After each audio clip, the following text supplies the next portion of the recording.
Welcome back to the Stronger by Science podcast. My name is Eric Trexler. I am the special temporary primary host of the show. Today I am joined by Greg Nuckols. He is currently the permanent guest co-host for now. If you like the show and you want to support it, there are many ways to do it. You can rate, or subscribe wherever you happen to get your podcasts. You could join our email newsletter. You could do that by going to strongerbyscience.com/newsletter. We'll send you a bunch of interesting research updates and our perspective on new research as it comes out. You can work with one of our talented coaches. We do online one-on-one virtual coaching. You can go to strongerbyscience.com/coaching to check out our pricing and to look at our roster or our team of extremely talented coaches. You could use our discount code at bulksupplements.com. If you use the code SBSPOD, that will get you a 5% discount off of your entire order at bulksupplements.com. And finally, you could check out the Mass Research Review. That's a monthly research review that we publish along with Dr. Mike Zordos and Dr. Eric Helms, covering all the newest research in exercise and nutrition. Or you could check out our diet app called Macro Factor, which does offer a free trial. Greg, road to the stage, how is it going? Yeah, it's going well. There's nothing particularly exciting to report on that front. My meat and fruit diet is still going strong, but since I don't have much to say about road to the stage, I do have some corrections from the last episode, which someone in the subreddit suggested this as a section title for when we have corrections. So instead of Stronger by Science, corrections are now Wronger by Science. Which I was last episode on two fronts. One is I misstated that the phrenic nerve was an offshoot of the vagus nerve. It is not. It does interact with the vagus nerve and can affect vagal tone, but it's not actually a branch of it. Just misspoke there. And then far more importantly, something Eric said, I noted that it sounded like a setup to a Bill Hicks joke. It was not. It was a setup to a Mitch Hedberg joke. And I greatly apologize for that confusion. That's bad, because Mitch Hedberg, he is a legend. So is Bill Hicks. I actually haven't heard any Bill Hicks stuff. I'll have to look it up. You should check it out. But yeah, Mitch Hedberg has a great joke about being asked if he wants a receipt when he purchases a donut. Mm-hmm. And man, it's one of the best. Mitch Hedberg had that way of just like making these little observations that were useless, not particularly insightful in any way, but he would just elaborate on it and it would be so funny. He was one of the few people who could put together a full special of one-liners without it seeming like super disconnected. Yeah. He was a really, really talented comedian. All right, road to Athens. I don't have much to report, but I've been all about paddleboarding these days. Just absolutely loving it, getting out on the lake as much as I possibly can. And yeah, it's great. It's actually made it kind of challenging to do any other form of physical activity, because it's like I enjoy it so much that I just want to be out on the lake all the time. But realistically, it's probably not going to keep my pecs where they need to be. Like I have to kind of talk myself into like, hey, you should do some other types of exercise. But yeah, it's been great. Really enjoying it. It's a nice way to get a little bit of exercise and just enjoy nature and kind of float around out there. Good deal. Feats of Strength. What do we got this week? Yeah, so last week I talked about some feats of strength on the women's side of the recent IPF World Championships. This time talking about the men's side of things, and also some big performances at USAPL Mega-Nationals, which took place on the same weekend. So yeah, let's get right into it. So starting with the squat, Jonathan Garcia set a new record in the 66 kilo or 145 pound weight class. He squatted 271 kilos or damn near 600 pounds, 597, which is wild to me. Like that people in that weight class are now closing in on 600. A decade ago, that was not the case. Russell Ori in the 82.5 kilo weight class or 181 pound class at USAPL Mega-Nationals squatted 320 and a half or 706 pounds. That is a new record. Jamar Royster, macro factor athlete, also all around cool guy. Follow him on Instagram at PancakeGod. He squatted 332 and a half kilos or 733 pounds at just south of 200 pounds in the 90 kilo weight class. And I believe that's the second biggest squat in that weight class ever, behind only Jesse Norris. And if you are coming in second to Jesse Norris, that is not a bad place to be, because my God, that guy was fucking strong. When he was really humming and winning all the meets, like the numbers he was putting up were just stupid. Still are. I mean, the numbers he was hitting in 2014, like he was at least half a decade, if not more, ahead of the rest of the sport. Yeah. Let's see. Moving on to bench. The biggest bench of the day at IPF Worlds was also the most impressive in my book. I'm going to butcher this name. I apologize in advance, but Ilyas Bouhalem from Algeria, I believe, benched 291 and a half kilos or 642 pounds at super heavyweight. I think he's held that record for a while, but he improved upon it. And then on deadlift, Asian Inohoro pulled 362 and a half kilos or 799 pounds in the 83 kilo class. That's 183 pounds at IPF Worlds. And I think he's still a junior as well. So already a great lifter, and fully expect to see just some crazy numbers out of him in the future. Not that pulling 800 at 183 isn't already pretty crazy. And then for the totals, Eddie Berglund set a record. A lot of people think of him as primarily a bench specialist, which like he kind of is. He has a ridiculous bench press, but also just a great all-around lifter.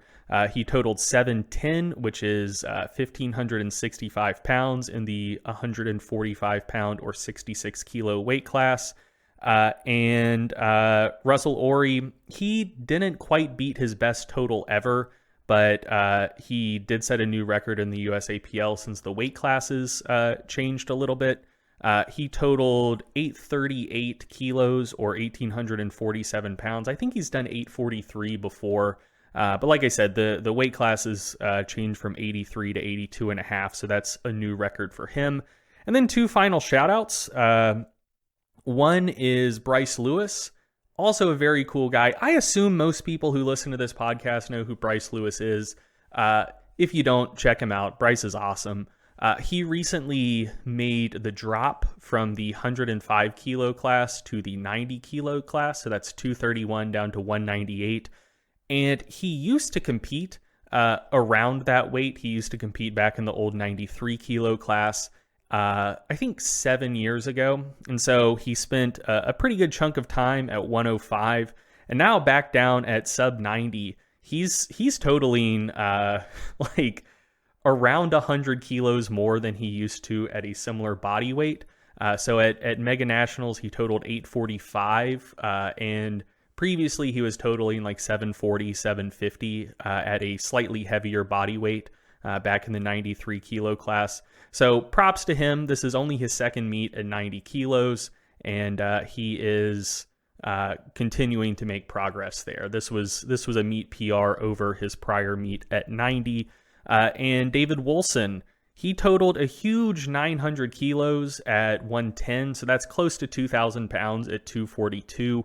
And he was inches away from taking his weight class. I believe Ashton Ruska ended up winning it, but David was inches away. So he pulled 375 for his second deadlift, and he needed to pull 400 and a half to win. So 375, I think, was a 2 kilo meet PR.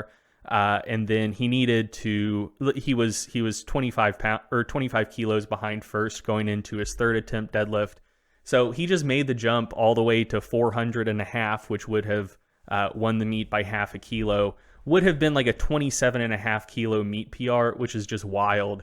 And he was a hair's breadth away from locking it out. So props to him for a huge total in general, and for a very gutsy attempt on that final pull. And I have no doubt he's going to pull 400 kilos plus in the near future. So yeah, David, Bryce, also very cool. Check them out. And yeah, last couple of weeks, a lot of strong people doing a lot of strong stuff. And Bryce is coached by Eric Helms, right? Unfortunately. I was going to say, it's always cool when you can see an athlete who excels at that level in spite of, just really bad coaching. Yeah, I mean, that's... You also have to hold Bryce somewhat accountable for that because he can choose his coach. It could be like a blackmail situation now that I think about it. You never know. Just kidding. We love Helms around here. All right. So for the next segment, I don't really have a title for the segment. It's just kind of an update on something we've talked about on the show before. I'm going to leave some links in the show notes for various resources for people who want to look deeper into this. There's going to be a small group of people for whom this segment is of absolute top importance and really a high level of interest. And then for other people, it's just kind of a passive interest in how the supplement world works and a passive interest in general gossip in the fitness industry. So there is some drama unfolding in the world of phytoecdysteroids. And we've talked about them on the show. These are compounds that plants make basically as defense mechanisms, and insects eat them.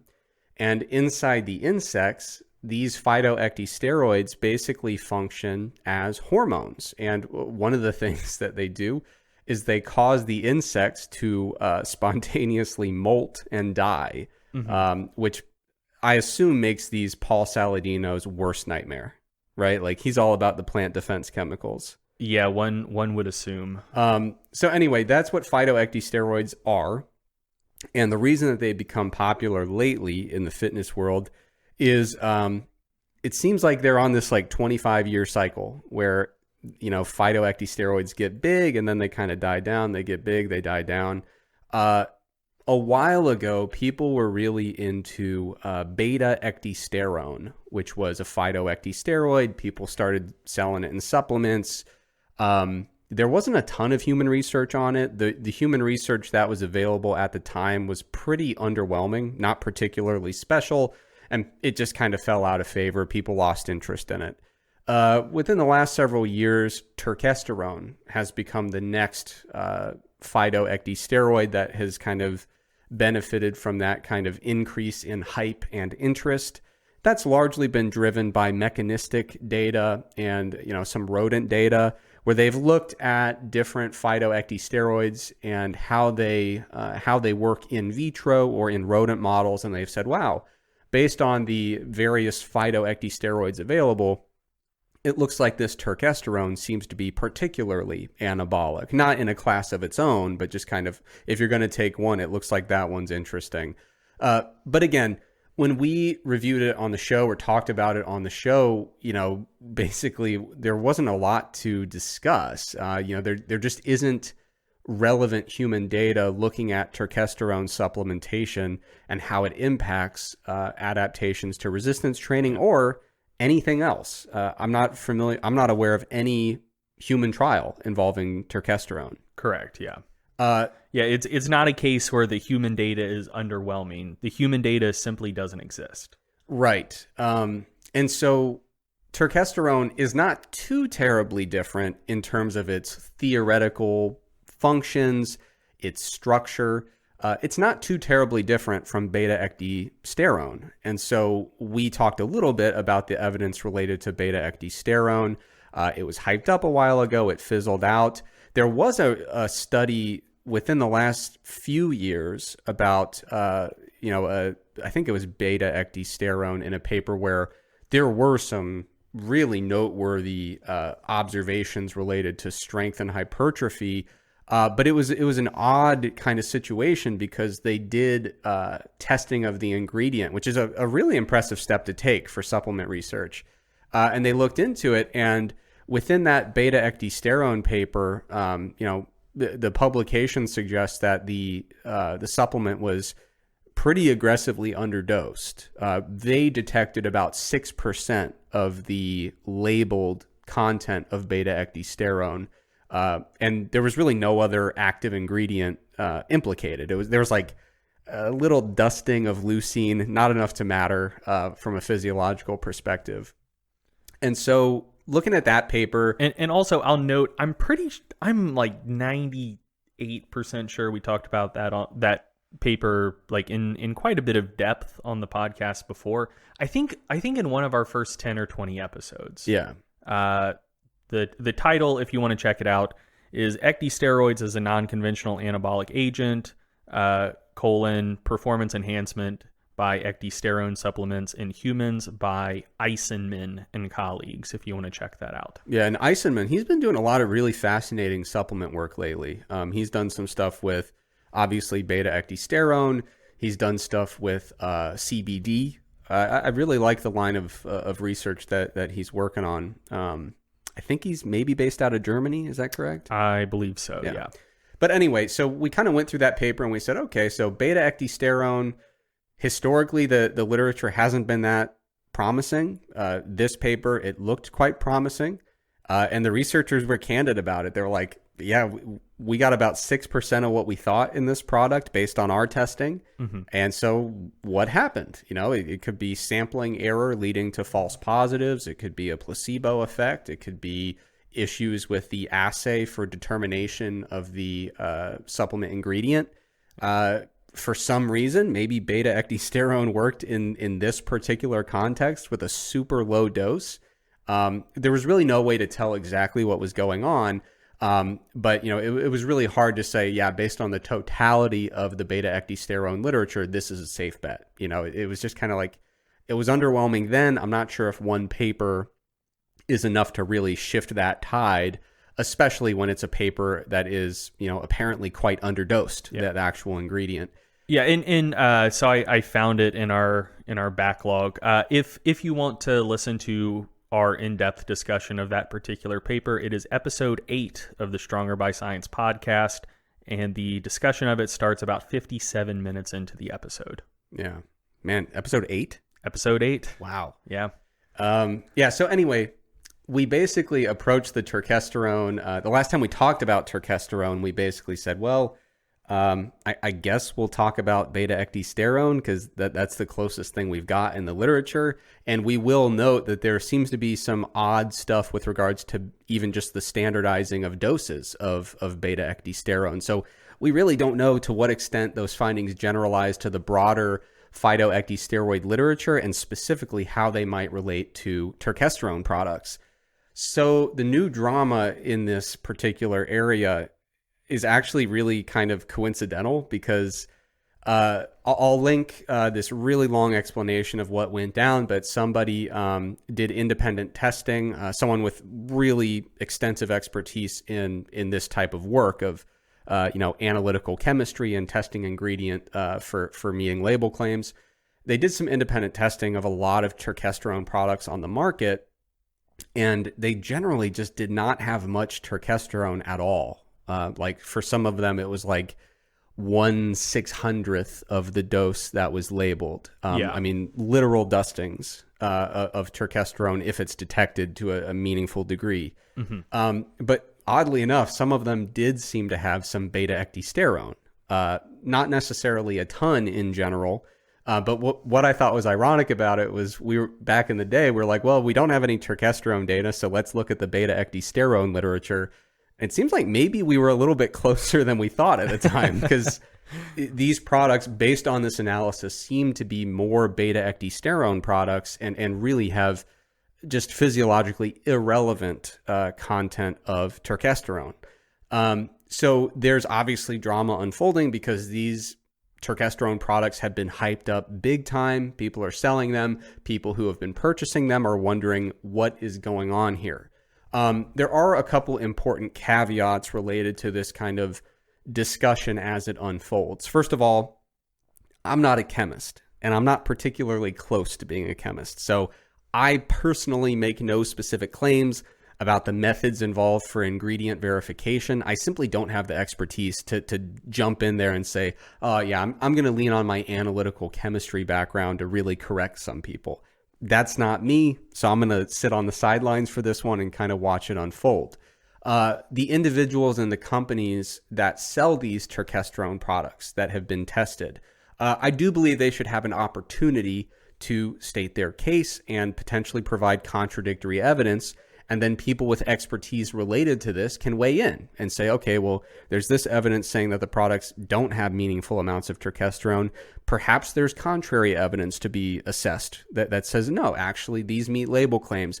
And then people with actual expertise in the, really nitty gritty biochemistry at that point have to weigh in and say, which looks to be the more compelling evidence here, or what explains the discrepancy here. So I definitely think that, obviously with any kind of thing like this, you got to at least let the individuals and companies involved state their case and say, oh, I know what happened here. Here's what's going on. Mm-hmm. The third important caveat to keep in mind is if a company is selling a bogus finished product that is just way off from label claims, a lot of times it's a natural knee-jerk reaction to say, oh, they're fraudsters, they're scammers, they knowingly have been doing this at the expense of their consumers.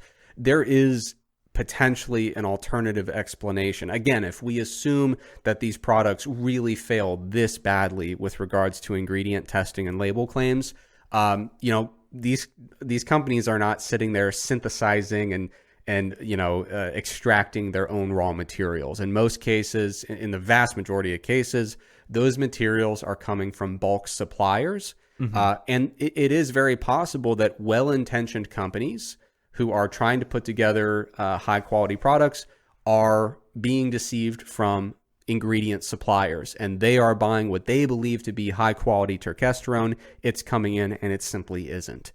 So it's very possible that some of these companies and individuals might be as surprised as the typical consumer. And those caveats are just being charitable, giving the benefit of the doubt. Well, yeah, I think in this case, that's pretty likely. Like there are some instances where the circumstantial evidence for malfeasance is relatively strong. So like, for example, when there was the scandal about amino spiking a few years ago, where people were buying whey protein supplements that they thought had like 30 grams of actual protein per serving, but it was like 18 grams of protein and then 12 grams of like cheap individual amino acids, like little lysine sprinkled in or whatever. Non-proteogenic. So yeah. Amino acids that were not having the same impact on muscle building. Correct. Yeah. So like in a situation like that, I mean, like whey protein is a byproduct of dairy manufacturing. And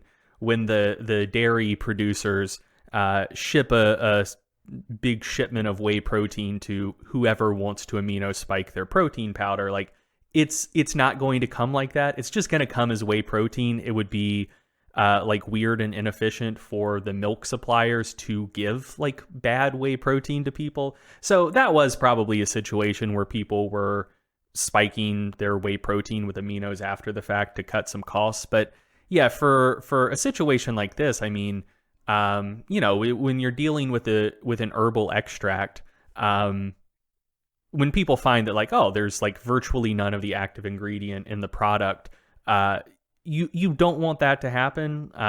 You wind up with a lot of egg on your face, and it's not a situation where like they're getting those herbal extracts from some other company, and then it's like, ooh, let's cut it 90% with some other thing.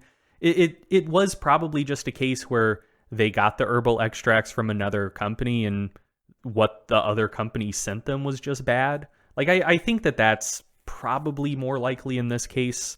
But yeah, I mean, we'll hopefully know at some point down the line. Yeah. And, when you're kind of weighing those potential possibilities of like, well, was it, a supplier who was sending low quality bulk material? Was it the formulator company that actually puts together the finished product that was, making mistakes or worse? Yeah. It is one of those things. You have to be on the outset here. You have to be charitable with your assumptions. You have to be open to all possibilities.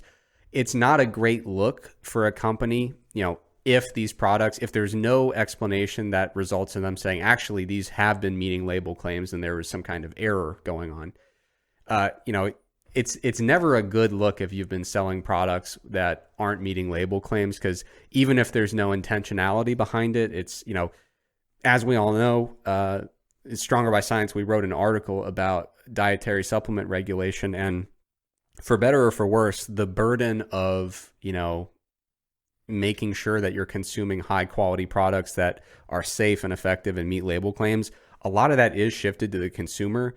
A lot of consumers like to specifically seek out supplement companies where they say, I have faith that there are really robust quality control standards involved here so that I don't have to do all the homework, right? Yeah. Like I want to buy supplements from a company that is just rock solid and has really high levels of quality control. They're testing their batches of raw materials for potency or content as they come in and things of that nature, and using the correct testing methods to check for that. Mm-hmm. So yeah, I mean, there's a lot of ins and outs here, and like I'll link the initial post for the person who did these independent tests, and as you'll see, like it's not straightforward. I mean, there's a tremendous amount of detail and nuance and information just in relaying the results of the initial testing. Yeah. So this is complicated stuff. Well, and I mean, another thing to note here is like all of the turkesterone products seem to be tragically underdosed, which doesn't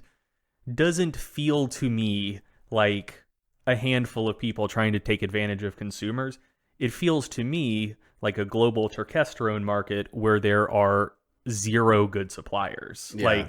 Just like the entire like global supply of like turkesterone that might be then sold to supplement manufacturers. It seems like all of it's bad. Yeah. Which, it is maybe in part an issue that the actual supplement sellers should be concerned about. Like, hey, if you can't get your hands on high quality product, maybe just don't sell it. Yeah. But it doesn't seem like a situation where some people are doing things the right way and some people are cutting corners. It just seems like no one can get their hands on the real stuff in the first place. This tragically reminds me of when I was in my mid-20s and found out that I had never had real maple syrup. Oh, yeah. I had never felt so deceived in my life.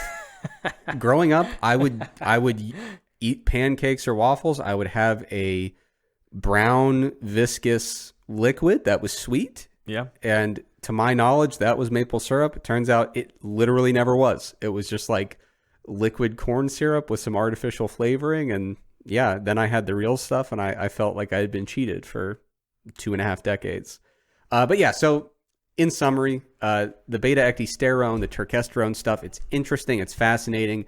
It touches on a little bit of how the supplement industry works and kind of self-polices and self-regulates. And yeah, I would encourage people, to keep some of those caveats in mind. Like I said, we're going to have to wait and see how the situation unfolds and get a better understanding of what's really going on here. I'm certainly not going to vilify any individual or company until we get more information and figure out what the deal is. Cool. So moving on, we just published an article at Stronger by Science. On the show, when we publish a new article, we often have a little discussion about it. So Greg, why don't you tell us about the new article? Yeah, sure. So the title of this article is The Most Commonly Neglected Movements and Muscles, parentheses, and Exercises to Address Weak Links, close parentheses. This is a guest article by Cameron Gill, who has written 2 or 3 other really good guest articles for Stronger by Science before. Big fan of his content. And so this one I found very interesting. I think this is my personal favorite of his articles he's written for the site so far. And so, it's basically like a survey of what muscles are trained quite well, like what muscles or muscle groups are trained quite well by the big exercises people commonly do in the gym. So pressing exercises, upper body pulling exercises, hip hinge style lower body exercises, squat style lower body exercises, and then what muscles are neglected by those movements, which, might benefit from a little love. And so he identified 3 kind of broad categories of muscles that tend to be pretty neglected by those big exercises that most people focus on. And that would be scapular muscles that participate in scapular protraction. So, most things we're retracting our scapula. So scapular protractors, primarily the pec minor and the serratus anterior, might be getting neglected. The hip flexor group as a whole might be getting neglected. So unless you're doing a bunch of leg raises, maybe you're doing leg raises for the purpose of ab training, but you're also primarily training your hip flexors. If you're not doing any of that, your hip flexors probably aren't getting enough love, and also your hip abductor group.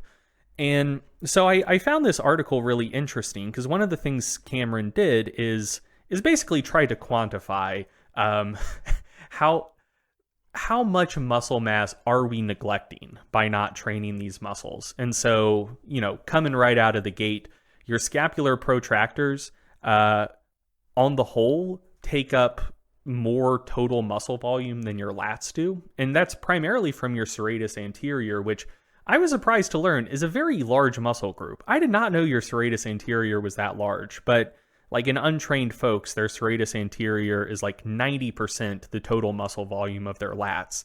And, we tend to not train the serratus that hard.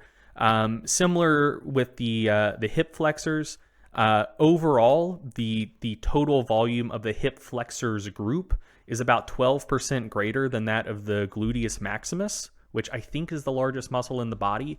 So, if you're not training your hip flexors, that is a lot of muscle mass that's being neglected. It makes the case for why you should probably want to train those muscles, how much of your total muscle mass you're neglecting if you aren't, and then, a bunch of exercises that you can use to target those muscles. It's a really good article. You should check it out. One question that's already come up after sharing this is someone basically asked, like, if I care mostly about my physique, like, why should I care about this? Like, what visual difference will it make if I'm training my scapular protractors, if I'm training my hip flexors, etc.? And I think that I think that for the most part, you're dealing with deep muscles. So I think it's helpful to think of it the same way you might think of like brachialis training. So, you don't really see your brachialis. If it gets bigger, you're not going to look at someone and be like, dude, you have sick brachialis development. But since it lies deep to the bicep, when your brachialis gets thicker, it pushes your bicep further from your humerus. And so, the top of your bicep peak is then further from the rest of your arm. And so your whole arm just looks bigger and more developed. And I think that's the case for most of these muscles. Like, if your hip flexors get bigger, most of them are on the anterior portion of your thigh. They tend to, they're either deep to or in the same general area as your quads. So, better developed hip flexors will probably just, someone who doesn't know anatomy super well, if you have really developed hip flexors, they'll probably be like, dude, you have huge quads. Or like your pec minor, it lies deep to your pecs, kind of on the upper and outer part of your chest. So, it'll just look like slightly better upper chest development if you develop your pec minor. So I think those are the sorts of visual differences you can anticipate. But yeah, there's a lot of muscle in your body that you probably aren't training quite as hard as the rest of your muscle. So might make sense to show those muscle groups a bit of love. Yeah, and I mean, I don't know if you remember this, but the first time I looked at this article when it was ready for some of the editing and revising part of the process, my first response that I sent you was like, man, I wish this article existed a very long time ago and was kind of, I wish I was forced to read it because, I do suspect a lot of the neglected musculature surrounding the hip. Part of me does suspect that, my Road to Athens segment right now has nothing to do with running, right? Because I have this persistent hip issue that I'm training around and trying to recover from and trying to rehabilitate. I really think that giving a little more attention to some of these neglected movements and neglected muscles really would have facilitated my longevity as a lifter. And that's not to, get into the whole, I don't even want to get into the whole thing about training and injury because people get all upset about it. But yeah, I would, based on my personal experience, I really think I would be better off from having focused on some of these exercises earlier on. Yeah, I mean, this article makes no claims about injury Correct. risk. Where for written content, especially, we try to be very careful about stating things that evidence supports and not venturing too far into speculative territory. But yeah, I mean, this is the podcast now. Yeah. This is the Wild West, baby, and I very much suspect the same thing, dude. I have, at points in my life, had like world-class strong hip extensors and just like fucking doo-doo weak hip flexors. And yeah, my hips don't feel great. My back doesn't feel great. You can never test the counterfactual. I can't hop in a time machine and see how my hips would feel if I had been consistently training my hip flexors, but I think that my hips would feel better if I had been. Yeah. Well, like for me, I not long ago, I was in a physical therapist's office and they did testing. They tested my strength of my hips in various different, ranges of motion and planes of motion. And they said, hey, why don't you have hip flexors? Yeah. I mean, my extension was fine, but my hip flexors were crap. My adduction was fine, but my abductors were crap. But yeah, so I'm not making any specific claims about injury risk or injury prevention, but as someone who is very annoyed with his hip, I look at some of these exercises and I'm like, wow, that's what physical therapists tell me I ought to be doing. Doesn't seem like a coincidence to me. Yeah. So shout out to Jason for looking over this article before we published it to make sure there weren't any unjustifiable claims in it. Jason does not look over the podcast before we publish it. Yeah. So anything we just said in this segment doesn't reflect poorly on him. Yeah. The very tail end of that segment was basically like historical fiction, right? We took the basic elements of the article and then just said, well, let's put a little spin on it. So yeah, the article has the good stuff and then the podcast has just random shit that we believe based just on wild nothing. Speculation. Exactly. Yeah. All right, so moving on. I've got a little Coach's Corner segment about a nutrition question that I got recently. And there are going to be elements here where I kind of might... I'm not like intentionally straw manning the question or the argument that I'm responding to, but I have gotten the question from so many different people in so many different forms. I'm kind of responding to this kind of synthesis of all these different people with related questions, right? So the individual that asked me this question had a really firm grasp on the basics, but I'm responding to the, it's like when sometimes in like a historical fiction, they will like combine 4 real people into like a single character just to kind of make the story flow a little better. Yeah. I'm basically doing that with this. So it's like a Q&A segment, but I'm answering like 6 different questions from 6 different people. But the question is about macros while bulking, and specifically with carbohydrate overfeeding. Now, we have covered protein overfeeding previously on the podcast, and we've addressed there's a bit of an argument going related to protein overfeeding about how likely or even possible it is for one to gain fat with high protein overfeeding. And in that segment, we kind of went through it and said, well, thermodynamics still work. We can go and calculate exactly where the energy is going. There are no free calories in this situation, but there are major impacts on the thermic effect of feeding, major impacts on satiety. And the more controlled you get with those protein overfeeding studies, the less ambiguity is. The more tightly controlled those studies are, the more you can identify exactly where the consumed calories went. Now, with carbohydrate overfeeding, there are 2 kind of common claims that get tossed around. One is the fact that directly converting excess carbohydrate to fat, so that's called de novo lipogenesis, taking extra carbohydrate, converting it directly to fat for storage.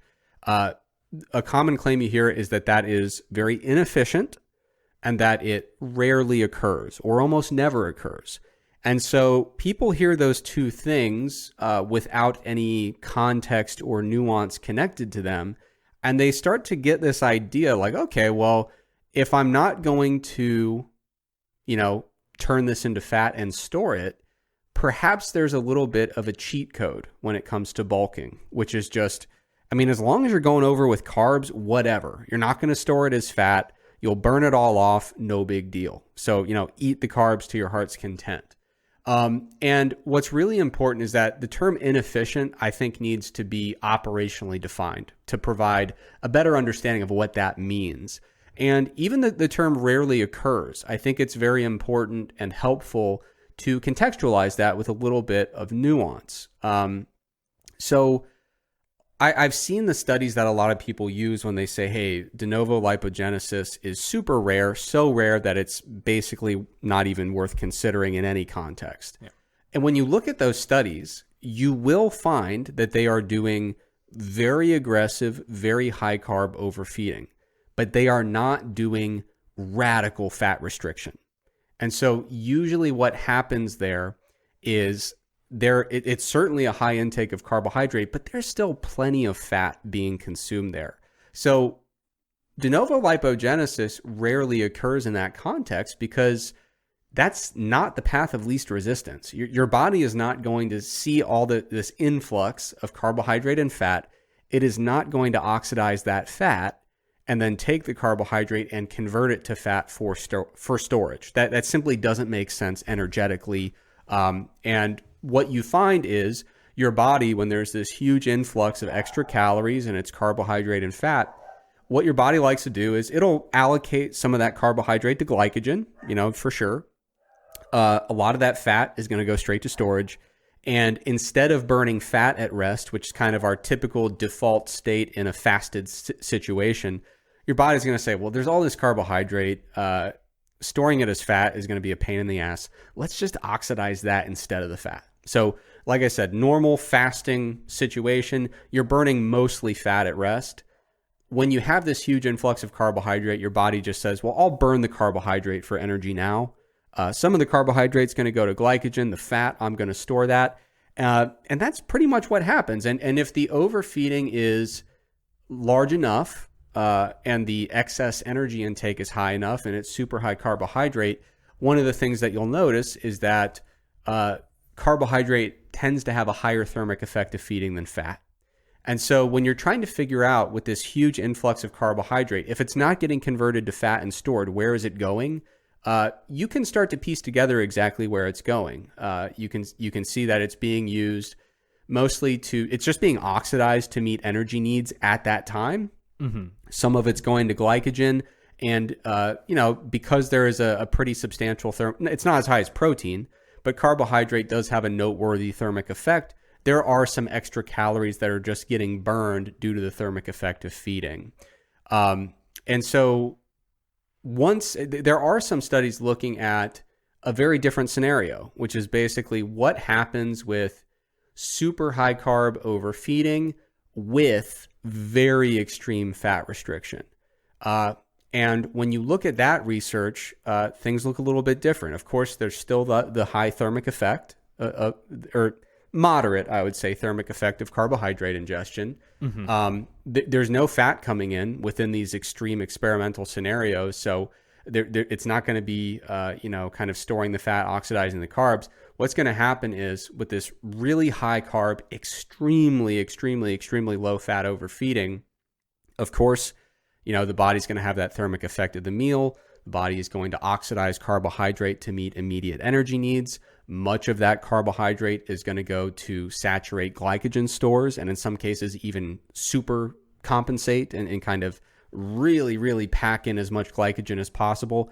But after that, there will be some de novo lipogenesis that occurs. Mm-hmm. That absolutely has been observed in the research. And so the question about, is it possible? What are the situations where it might be observed? It really comes down to how extreme is the overfeeding and how extreme is the degree of fat restriction. So we have everything we need in our body to do de novo lipogenesis with carbohydrate. It's rarely the path of least resistance. It's rarely the path that makes sense because there's usually fat coming into the diet and we're just like, whatever, store the fat, burn the carbs. But I think because people often talk about this concept without some of the nuance and some of the details of the studies, some people have kind of gotten the impression, well, just go crazy with the carbs.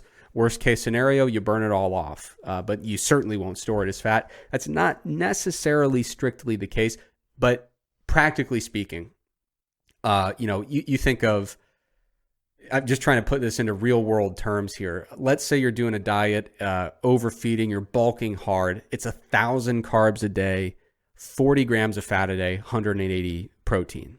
That is a pretty extreme macro breakdown. I mean, that is only a 7% fat diet, which I personally wouldn't recommend.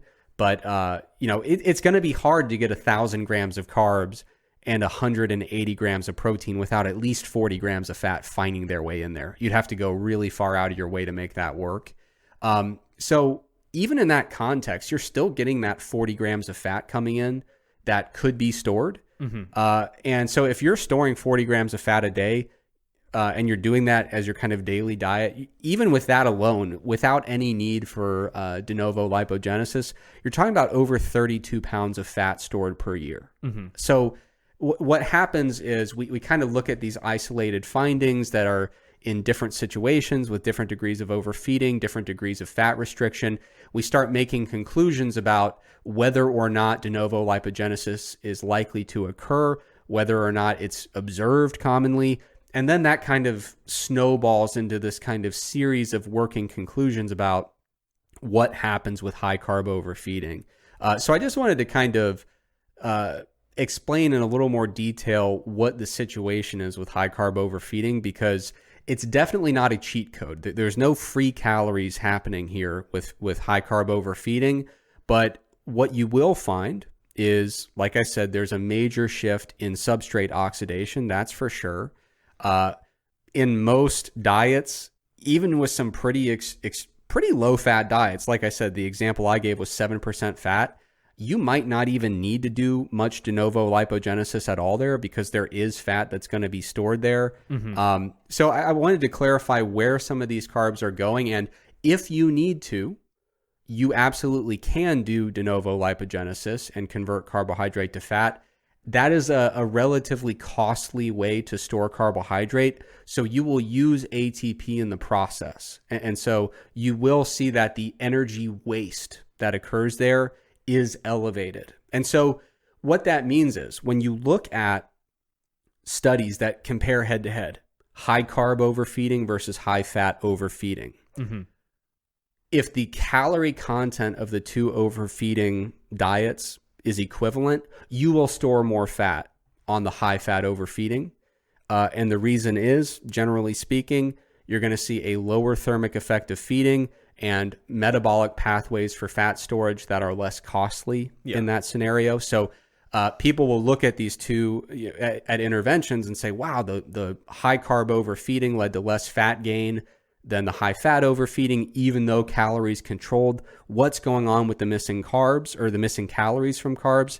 It's just slightly more costly or slightly less efficient metabolic pathways that is leading to some wastage, just some burning of energy that is then, because it's being burnt, not available for storage.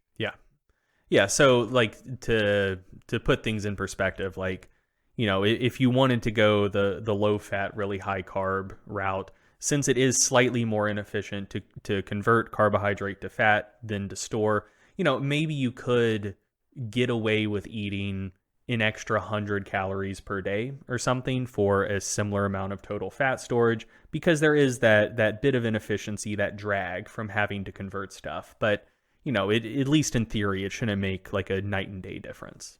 And the thing that I find a little bit ironic about this is it is most pertinent to the most extreme overfeeding scenarios. So like if you're really overfeeding and you're in a huge surplus, by the time you get down to energy deficits or energy maintenance, this effect pretty much vanishes. Low carb versus low fat diets, there doesn't seem to be a noteworthy difference in terms of fat loss efficacy. And it's because a lot of the energy wastage that's going on here is related to costly storage processes. When you look at low carb versus low fat for fat loss, it really doesn't matter that much. The difference here starts to become more exaggerated when you have very skewed macro profiles and you have very large energy surpluses. And what's really funny about that is the alleged upside here of high carb, low fat dieting actually becomes a little bit more of a curse than a gift. Because if you ever talk to somebody who's eating this way and they're going like, oh man, I'm eating 5,000 calories a day. Nothing that I've been trying is helping me gain weight. The last thing that they want to be doing is saying, oh, great, energetically inefficient pathways, so I have to eat more food to get to the same surplus. Yeah. Usually like this thing that kind of seems like a bit of a hack, actually within many bulking scenarios is a bit of a slight disadvantage or something that is to be overcome just because you're like, yeah, I'm very, very full. I wish I didn't have to eat those extra, 100 calories or whatever it is. But the place where this does become slightly helpful is because there's, we can allocate some of this to glycogen, top off those stores. If we are going to be storing some of this carbohydrate in places other than, just straight to glycogen stores, it is going to be a kind of energetically wasteful process. It does give you a little bit of a buffer when you're trying to determine the correct amount of calories to overfeed. Going a little bit over with your fat, because it can be so easily diverted to fat stores, you get a little bit of wiggle room in the initial stages of kind of feeling out like it's a little bit less punitive if you are starting a really high calorie bulk. You go a little bit over with a high carb approach. There's a little more wiggle room in there, so you can say, oh, okay, I'm a little bit too high. I can drop that down a little bit. But generally speaking, for practical applications, it just really doesn't matter that much. If you are about to do a bulk, whether it's a very moderate bulk or a very aggressive bulk, when it comes to macro breakdown, and just like your general approach, without question, you need to make sure that you're training in a way that's going to effectively stimulate hypertrophy. That's the whole point. Like that's the most important thing you can do. Beyond that, you want to make sure you have enough protein to support maximal muscle growth. Beyond that, I would suggest that you probably want to get at least 3 grams per kilogram of carbohydrate on a daily basis. In most cases, that's probably where I would start as kind of the beginning for a carbohydrate target. You can go well above that if you wish. But yeah, the idea that you're going to kind of game the system with doing these really skewed macro profiles during bulking, I just don't think it really pans out that way. Yeah. So one thing I'll note, just in the interest of full fairness, is there is one particular study that someone might cite to make the case that a really low fat, really high carb diet is a bit of a hack. And what I'll note about this study, 2 things. One, I can't find it anymore. So it was, I believe, a conference abstract. The lead author was Mendez Neto from 2011. I first heard about this study from the website Subversity, and we can put a link to this in the show notes. The link to the abstract in the Subversity site now directs to a page that doesn't include the abstract. So yeah, I can't even find the original version of it anymore. I don't think the abstract was ever published as like an actual peer-reviewed study.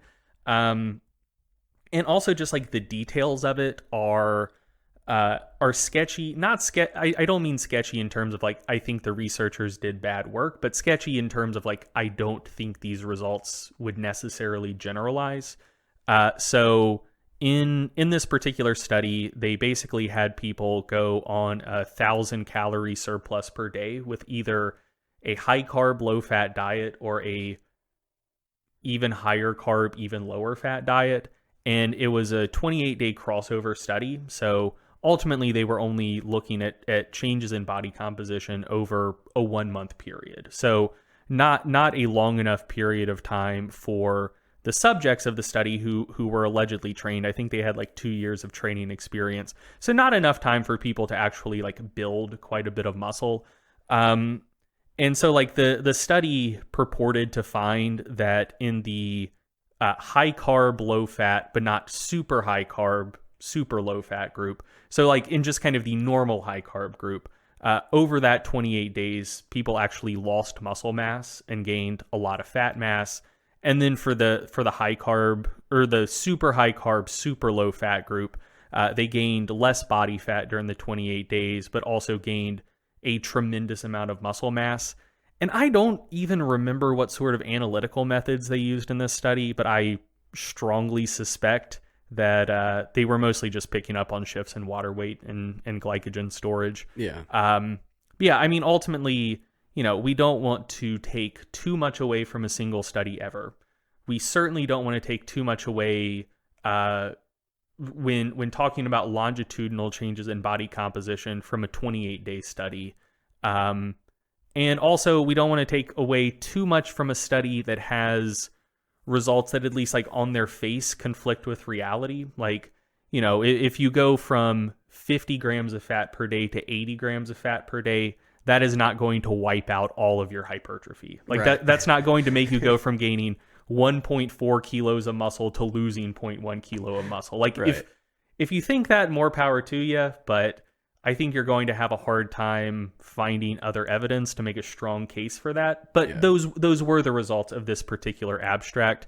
And, in the grand scheme of things, not all studies are created equal. And a conference abstract that I can't even find anymore that never got published probably shouldn't be weighted heavier than all of the rest of the research on this topic. Yeah. So yeah, you can check out the Subversity article about that abstract if you're interested, and we can put it there just in the interest of making sure you can see the counter evidence to the case we're making here. But I don't think you can build a particularly strong case just on that one study. Yeah.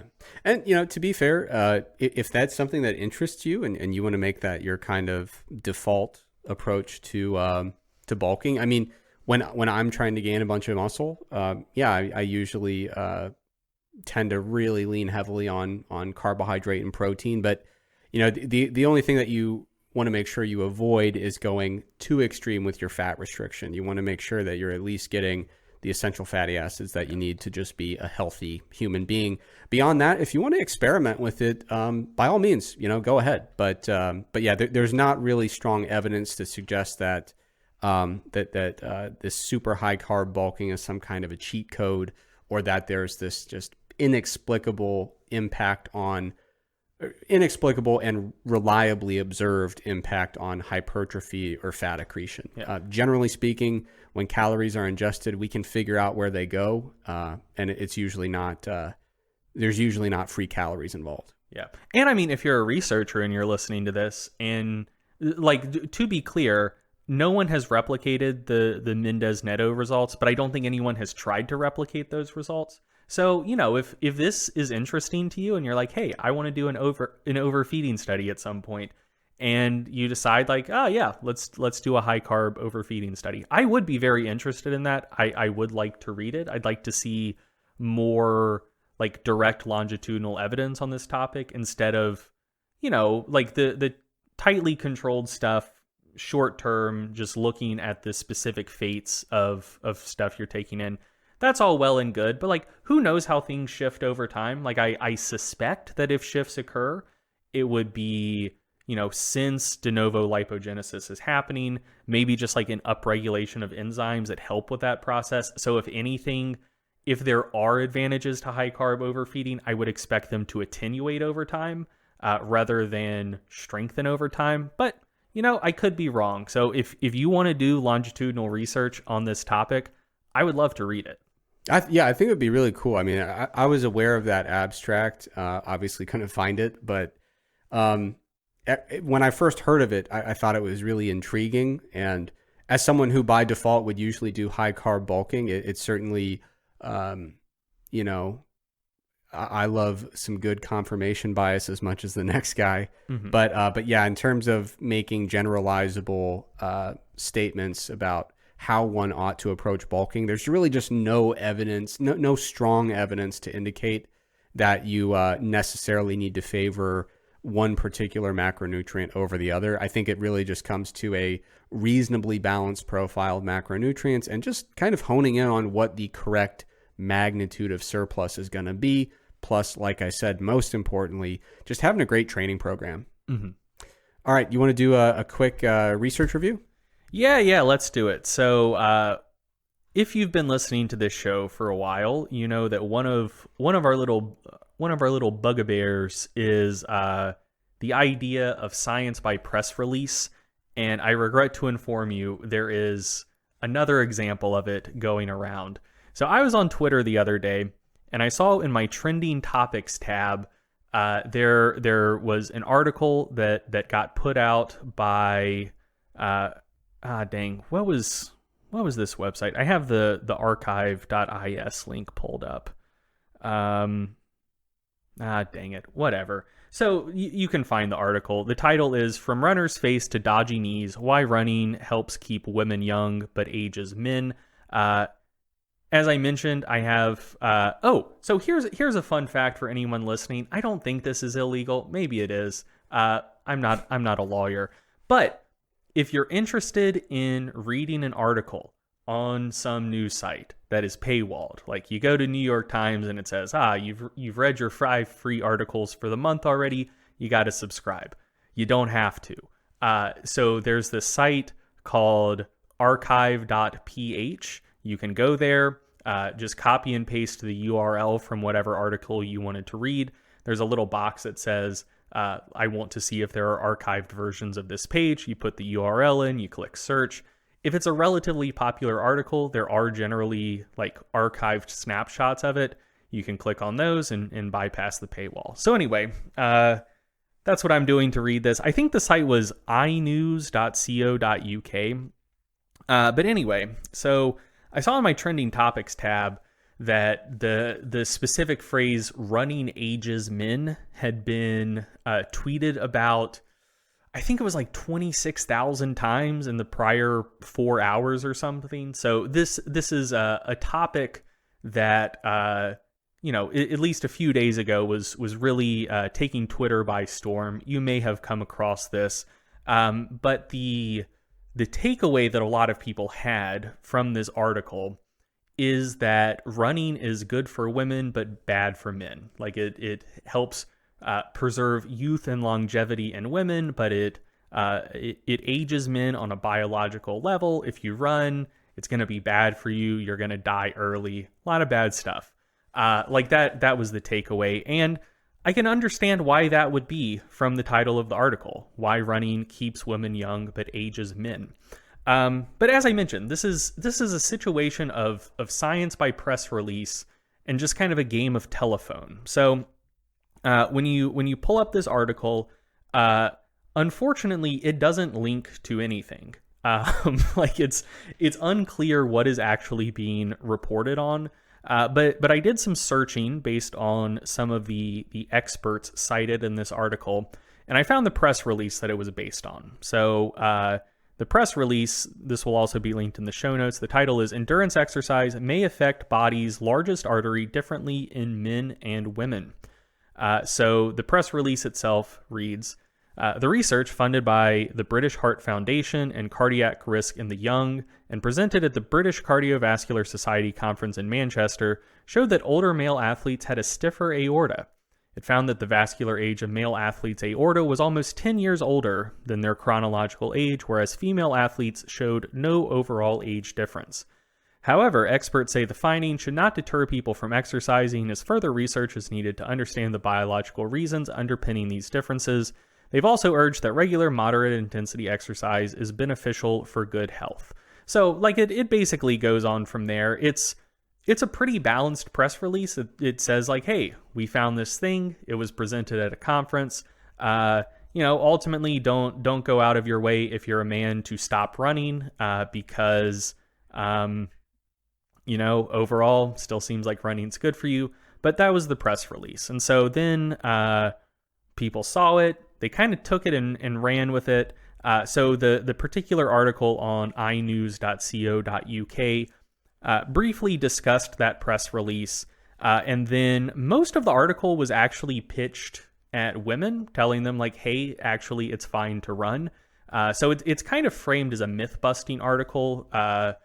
I don't know what myths it's busting necessarily, but I also don't consume a lot of endurance training content directed at women. So maybe these are common beliefs people have. So for example, they try to dispel the myth of runner's face. Apparently people are concerned that if you run, it makes the skin on your face droopy, and that's not good. And this article says like, no, like you don't have to worry about that. It's not going to make your face droopy. So that's kind of the track that this article took. But, people seem to pay most attention to the headlines. And so I'm not going to say the journalist's name. She probably didn't write the headline. It was probably an editor. But, so there's basically this game of telephone where you have a conference abstract not published yet. We can't actually read it to see, is there anything methodologically worth talking about? So it's kind of a black box, but there's a press release about this black box conference abstract that's been published. And then that results in an article that overall the article itself isn't bad, but then that article has a headline that says running ages men. And then that gets filtered onto social media where you have literally tens of thousands of people saying, oh, hey, here's evidence that running is bad for you if you're a man. And so it at each step in that process, things just degenerate and get worse and worse and worse. And I think that this is a really deleterious thing for science literacy, because I think before you get to the point where you can put a headline on an article that says running ages men, you should be forced to do a little bit of background research to quantify in what way is it aging men, and if the finding itself is good and durable, which you as the journalist can't know because the study isn't published yet, you should at least have to like temper it a little bit. So even if we take all of this at face value, like the study found what it purported to find, their lower aortic, or I guess higher aortic stiffness in male runners than people of a similar age, and you're saying that means running ages men. So, if that's the route you want to go, and that's like an argument you want to make, and just something you want to put out into the world to the point that you're actually going to include a reference to that in the title of this article, it might be worth asking yourself, like, well, okay, if running vascularly ages men, what sorts of things might you expect to happen? Maybe increased cardiovascular mortality in runners, maybe higher stroke risk in runners, because that's largely a vascular condition as well. Maybe elevated blood pressure, like if you're getting increased arterial stiffness, blood pressure should go up. So then you can look at the research on those topics, and this will be linked in the show notes, but 2020 meta-analysis, is running associated with lower all-cause cardiovascular and cancer mortality, and is the more the better? A systematic review and meta-analysis by Pedizik and colleagues. And so just looking at cardiovascular mortality, no, running is associated with a 30% reduction in cardiovascular mortality. Okay, well, let's talk about a more specifically vascular condition, stroke. Reduction in incident stroke risk with vigorous physical activity, evidence from 7.7-year follow-up of the National Runners Health Study by Williams. This was from 2009.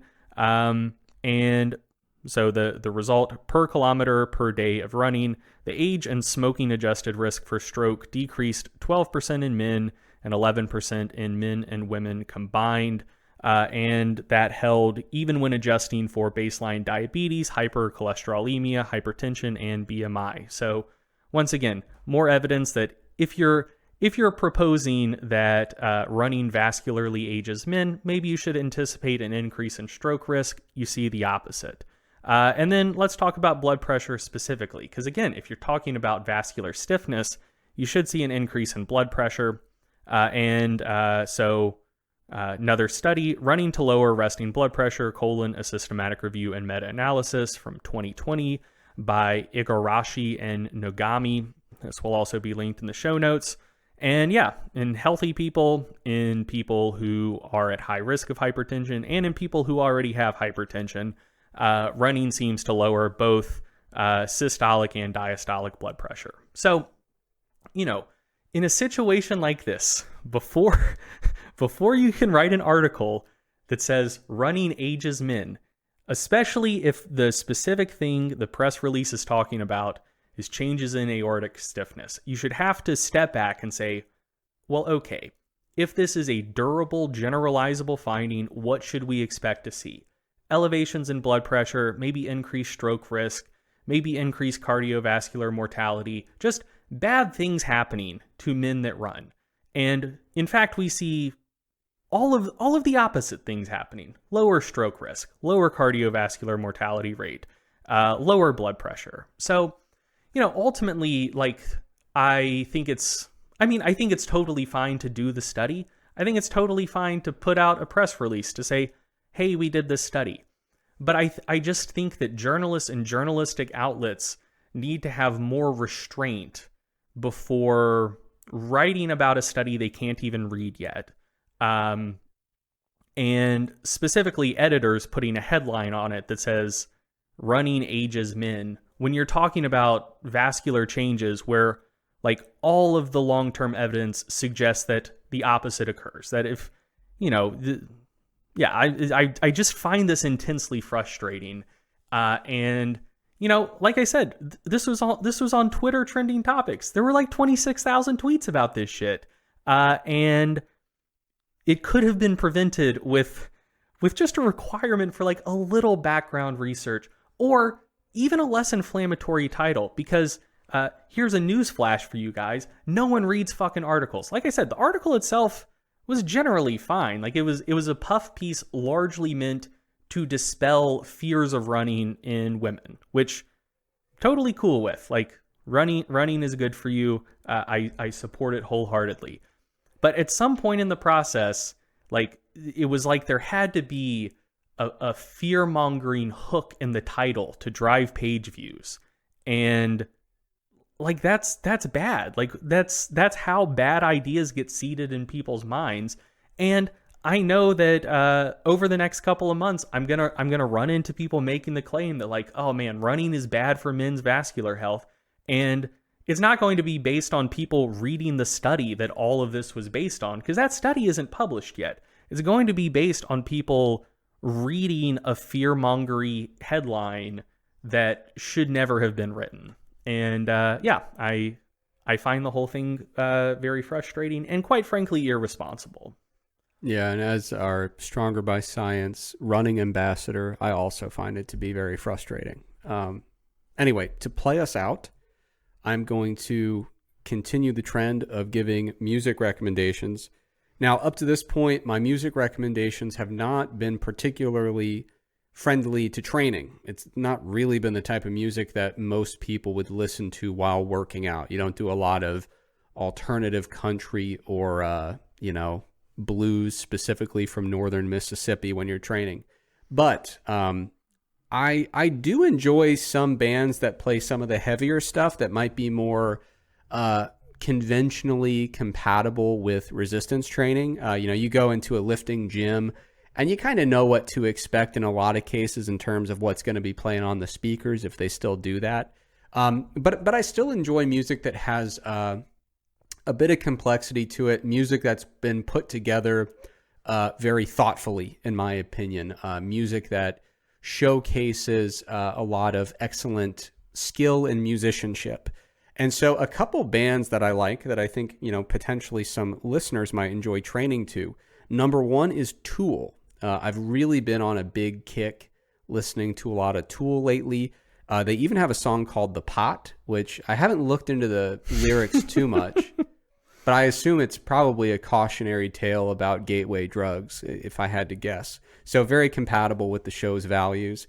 And then Mastodon, really, really solid band. Again, it's kind of like heavier stuff. I don't claim to be like really deep into the culture of like harder rock or even into like metal or, you know, progressive rock or progressive metal.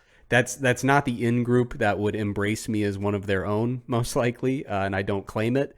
But these are some bands that, like I said, it's a little bit on the heavier side in terms of rock, a little bit more conventionally compatible with the type of things people like to lift to, but still very, very well done. A lot of excellent musicianship and just really, really enjoyable songs. So Tool and Mastodon, if you're not familiar with them, check them out.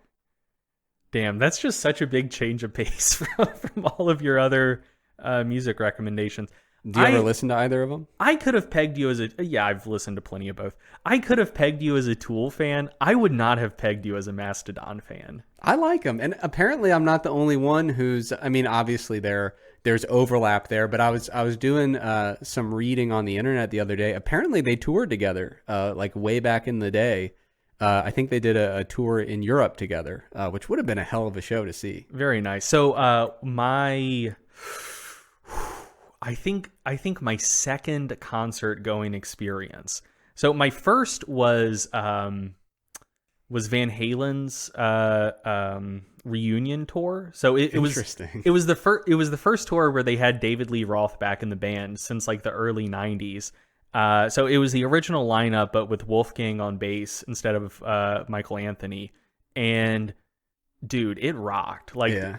I never understood why Van Halen was classified as heavy metal, but when you listen to them in an arena live, like, you get it. Like, it's pretty heavy music. Also, stand out of that show, you'll appreciate this as a percussionist. Alex Van Halen had like a 6-minute long drum solo, which was face melting. It was absolutely incredible. The second show I ever went to, and I hope, well, whatever. I'm out of the house now. My parents don't know this. I lied and told them I was going to do something else. But it was called the Unholy Trinity Tour. It was Lamb of God, Mastodon, and Behemoth. Oh, wow. And, oh, brother, that was, I think it was like 2006. So I was like 14, 15. And, man, that was an experience. I bet. But yeah, it was awesome. I would love to go to another metal show. Like for people who don't listen to metal, I think like I don't like listening to it most of the time. Like, I have to be in a very particular mood to listen to metal, but when I do, it's generally like when the vibes are very bad and I need catharsis. And you just put on your headphones, or, you know, if no one else is in the house, you just crank the music up really loud on your speakers, just blast it for like, 20, 30 minutes, just really get the anger out. And then like, you like, people who don't like metal, I don't think get this. They think like this is very loud and aggressive. It makes people loud and aggressive. But no, like, when you already feel that way, it really helps you chill out. And I can tell you, walking out of the Unholy Trinity tour, I have never been in a more zen-like state in my life. That got every last ounce of like adolescent angst and aggression out of my system, at least for like a solid day or two. Wow. I have a very, very, very brief story that is the complete opposite of that. Oh, no. So this, I don't know if it would be considered metal. So I went to Lollapalooza, the music festival, one year where Rage Against the Machine was headlining. Nice. I think they were doing like a reunion kind of string of shows. Mm-hmm. And I believe they finished their set. They were headliners, so it was the last sounds of the night, basically. I'm pretty sure they finished it off with Bulls on Parade. Mm-hmm. And then the entire crowd just kind of spilled into the streets of Chicago. And I don't know what kind of havoc ensued from there, but there was a large group of highly energized folks with just kind of the seeds of a revolution planted in their head. Yeah, it was pretty wild, but very much the opposite of that. But yeah, I think rage is different. It's very different. Because like it's written to inspire like that revolutionary, rebellious spirit and be like, all right, now go do something. Yeah. It's very, very different. But anyway, yeah. So some of the harder stuff for folks who need something to train to. All right, so that does it for this episode. As always, thank you for listening, and we will be back next week with another episode. Thank you for listening to the Stronger by Science podcast. If you enjoyed the podcast, be sure to sign up for our free newsletter to get concise breakdowns of relevant research, as well as 28 free training programs for all skill levels and all schedules. We hate spam just as much as you do, so we'll only email you when we have something really interesting to share with you. You can sign up for the free newsletter at strongerbyscience.com/newsletter, or just go to the Stronger by Science homepage and click the free programs button at the top. If you want to join in on the Stronger by Science podcast conversation, be sure to check out our Facebook group and our subreddit. The links for both are provided in the description of today's episode. Finally, please remember that we are not medical doctors or registered dietitians. So, before you make any changes to your exercise or nutrition habits, be sure to check with a qualified healthcare professional. Once again, thank you for listening, and we will be back soon with another episode of the Stronger by Science podcast.